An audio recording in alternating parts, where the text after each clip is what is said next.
মামু ভাবিচ্ছে এই মোবাইলটা বেচা দিমু। কেন মামু, তোমার এত সুন্দর আইফোনটা বিক্রি করবে কেন? আরে মামু আর কইও না, রাতে খাওয়া দাওয়া করে 10টার দিকে ওই মনে করো যে একটু মোবাইল চালাবার লাগিছি, মিনিট 5 চালাছি, ওমা দেখি 12টা বেজে গেছে। কি বলো মামু, তারপর কি হলো? তারপর আর কি, আমি একটু নোটিফিকেশন চেক করলাম, ওমা দেখি 1টা বাজে। কেমনে সম্ভব মামু এটা? আরে মামু মোবাইল এত ফাস্ট হবে আমি জীবনেও ভাবিনি।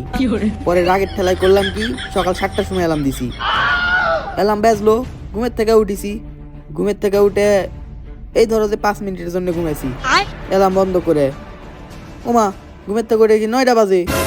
কও কি মামু, তারপরে কি হলো? তারপরে আমি বুঝলাম যে মোবাইলের সমস্যা আছে, মোবাইল বেশি ফাস্ট হয়ে গেছে। তারপর মামু কি করলে? তারপর আর কি, গায়ের আগে মোবাইল বন্ধ করে থুছি, বন্ধ করে থুয়ে 12টার সময় পড়বার বসেছি, পড়বার বসে টানা 2 ঘন্টা পড়েছি, পরে ওটা দেখি কবল 12টা 10 বাজে। কও কি মামু, তাহলে তো এটা পুরোটাই উল্টাটা। হ মামু এটাই তো করছি, উল্টাটাই। এই ধরো যে যেই সময় পড়বার যাই সেই সময় সময় যাবার চায় না, আর যেই সময় একটু ইউটিউব ফেসবুক চালাই তাড়াতাড়ি সময় চলে যায়। এই জন্য ভাবিছি মোবাইলটা বেচা ফেলামু। তুমি কিনা লিবে? না মামু, এগুলা ফোন আমি নিবো না, টাকা দিয়ে আমি জঞ্জাল কিনে নেবো না। তুমি থাকো, তোমার মা আমি ডাকিচ্ছে। মোবাইল তাহলে কাক দিবো রে, মোবাইল এত বিপদে পড়লো।